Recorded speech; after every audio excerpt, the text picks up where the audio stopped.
अब तक इसकी अखंड तपस्या चल रही है। जब ब्रह्मदेव ने आश्वासन दिया है कि गजासुर स्वर्ग पर आक्रमण नहीं करेगा, तो आप क्यों चिंतित हो रहे हैं देवराज? क्या तुम ब्रह्मदेव को नहीं जानते कि वो वरदान देते समय वरदान मांगने वाले के सामने विवश हो जाते हैं? भले ही विवश हो जाएं, परंतु हमें उनके वचन की सत्यता पर विश्वास होना चाहिए। अपनी सुरक्षा के विषय में किसी पर विश्वास नहीं करना चाहिए अग्निदेव।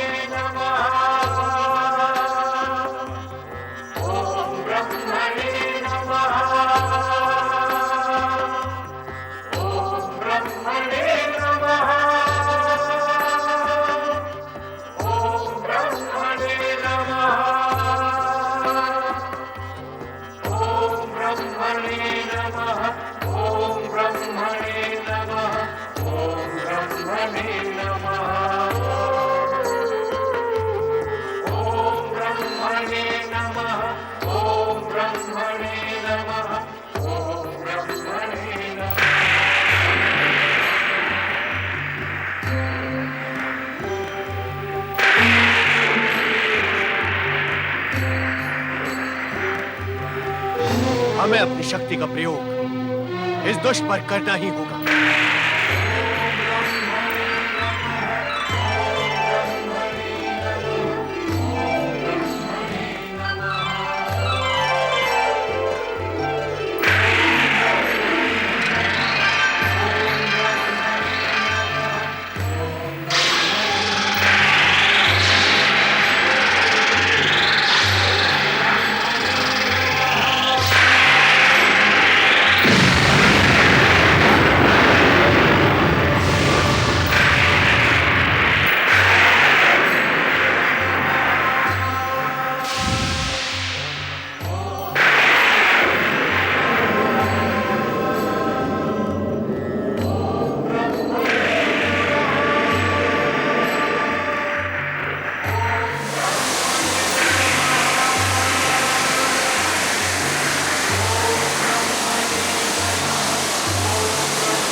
क्या उपाय कर सकते हैं अग्निदेव?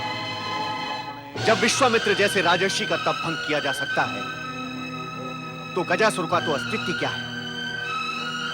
हमने सोच लिया है कि हम गजासुर के तप को वरदान तक नहीं पहुंचने देंगे।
अप्सराएं आपका मनोरंजन करने आई हैं। ओम ब्रह्मणे नमः। हमारा नृत्य देखो, ओम ब्रह्मणे नमः। हमारा रूप देखो, ओम ब्रह्मणे नमः। हमारा सौंदर्य देखो असुरपति। ओम ब्रह्मणे नमः। इस रूखी तपस्या से तुम्हें क्या मिलेगा असुरराज? ओम ब्रह्मणे नमः। चलो इस असुरराज के तन से लिपटकर हम उनकी तपस्या भंग करने का प्रयत्न करते हैं। ओम ब्रह्मणे नमः। ओम ब्रह्मणे नमः। ओम ब्रह्मणे नमः। ओम ब्रह्मणे नमः। ओम ब्रह्मणे नमः। ओम ब्रह्मणे महाबली असुरराज, ओम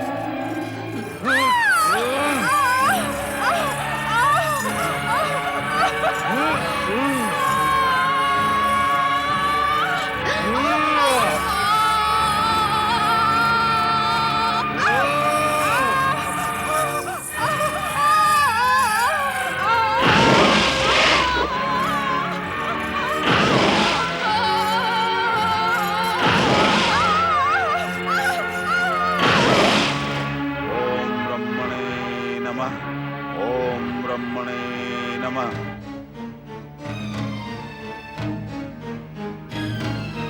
देवी लक्ष्मी किसी गहन चिंतन में खोई प्रतीत हो रही हैं। क्या बात है देवी? क्या आप हमसे रूठी हुई हैं?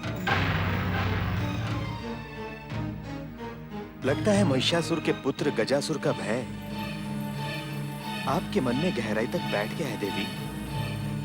किंतु गजासुर से भयभीत होने की कोई आवश्यकता नहीं है, क्योंकि आप यहाँ वैकुंठ लोक में पूर्णतया सुरक्षित हैं। मैं सुरक्षित हूँ तो क्या हुआ? क्या मुझे पृथ्वीवासियों और स्वर्ग में रहने वालों की चिंता नहीं होगी? आप सृष्टि के पालक हैं, तो मैं आपकी सहधर्मिणी हूँ। मुझे संसार की सुरक्षा की चिंता उतनी ही है जितनी आपको है। अर्थात देवी लक्ष्मी अब हमारे कार्य में भी हाथ बटाएंगी। सृष्टि के पालन का आधा उत्तरदायित्व अब आप लेने की इच्छुक हैं। ये विनोद का नहीं, गंभीर विचार का समय है स्वामी। जब आपको पूरी सृष्टि की सुरक्षा की चिंता है, तो आपने उस भयानक विशालकाय गजासुर को पाताल से पृथ्वी पर आने ही क्यों दिया? देवी लक्ष्मी, आप जानती हैं कि हम किसी को कहीं आने से रोक नहीं सकते, और रोकना आवश्यक भी नहीं है, क्योंकि गजासुर का आगमन पाताल लोक से पृथ्वी लोक पर भगवान शिव की इच्छा से हुआ है। भगवान शिव की इच्छा से? अर्थात महादेव स्वयं इच्छुक थे कि गजासुर पृथ्वी पर आकर उपद्रव करे और पृथ्वी के निर्दोष प्राणियों पर अत्याचार करे। अत्याचार की बात क्यों कर रही हो देवी? इस समय तो गजासुर ब्रह्मा जी को प्रसन्न करने के लिए घोर तपस्या कर रहा है।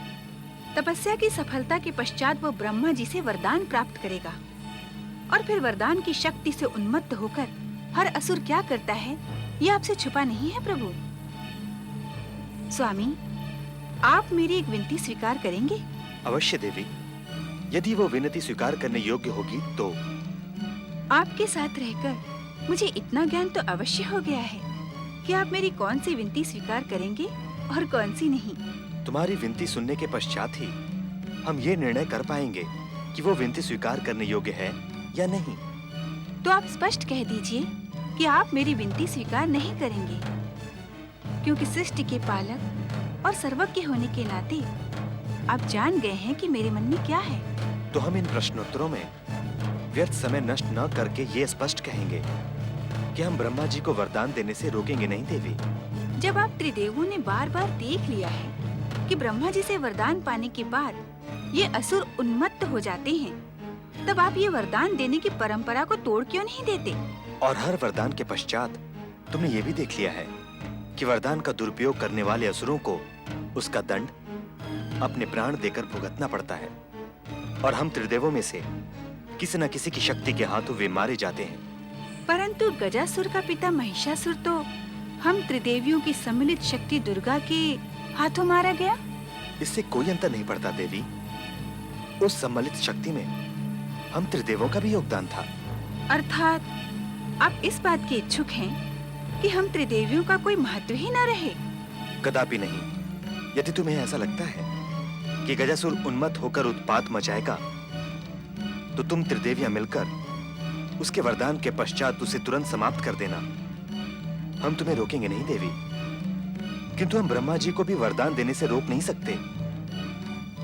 नारायण नारायण, आज आप दोनों को वाद विवाद में उलझे देखकर मुझे आश्चर्य नहीं, विचित्र सी अनुभूति हो रही है। विचित्र सी अनुभूति? कैसी अनुभूति हो रही है नारद? जगत के पालनहार भगवान श्री हरि विष्णु और जगत की समृद्धि और शोभा की देवी माता लक्ष्मी, आप दोनों यदि वाद विवाद में उलझ सकते हैं तो फिर साधारण मनुष्य की तो क्या दशा होती होगी। नारायण नारायण। साधारण मनुष्यों की नहीं, पति पत्नी की बात करो नारद। पति यदि अपनी पत्नी की इच्छा का सम्मान नहीं करेगा तो वाद विवाद तो जन्म लेगा ही। ये तो सृष्टि का सनातन नियम है। आप सत्य कह रही हैं देवी, इसलिए हम स्वयं चुप होकर इस वाद विवाद का अंत किए देते हैं। अब तुम बताओ नारद, क्या नया समाचार लाए हो? नारायण नारायण, समाचार नहीं श्री हरि, उलझन लेकर आया हूँ, उलझन। कैसी उलझन नारद? देवर्षि, क्या आपकी चतुराई भी उस उलझन को नहीं सुलझा सकी? लगता है इस उलझन में देवर्षि की चतुराई भी उलझकर रह गई है। अब बताओ नारद, किस उलझन में फंसे हो तुम? श्री हरि, आप तो जानते ही हैं कि परमपिता ब्रह्मा जी गजासुर की तपस्या से प्रसन्न होकर उसे वरदान अवश्य देंगे। अवश्य देंगे नारद। हम और देवी लक्ष्मी अभी इसी विषय पर चर्चा कर रहे थे। श्री हरि, मैं जब परमपिता ब्रह्मा जी से मिलने ब्रह्मलोक गया तो उन्होंने मुझे यह आदेश दिया कि मैं अपनी चतुराई का उपयोग कर गजासुर को स्वर्ग पर आक्रमण करने से रोकूं। परंतु ब्रह्मा जी ने क्या एक बार भी नहीं कहा कि वे दुष्ट गजासुर को वरदान नहीं देंगे? नहीं माता, परमपिता ब्रह्मा जी असुरों को वरदान नहीं देने वाली बात कभी स्वीकार नहीं करेंगे। असुरों की तपस्या के पश्चात परमपिता ब्रह्मा जी ने उन्हें वरदान दिया ही है। वरदान की चर्चा अनावश्यक है नारद। असुरों की तपस्या के आगे ब्रह्मदेव विवश हो जाते हैं, ये हमने बार बार देख लिया है। बस तुम्हारी इतनी सी उलझन है या? नारायण नारायण, नहीं श्री हरि नहीं, इस उलझन का दूसरा सिरा भी है। ओम नमः शिवाय।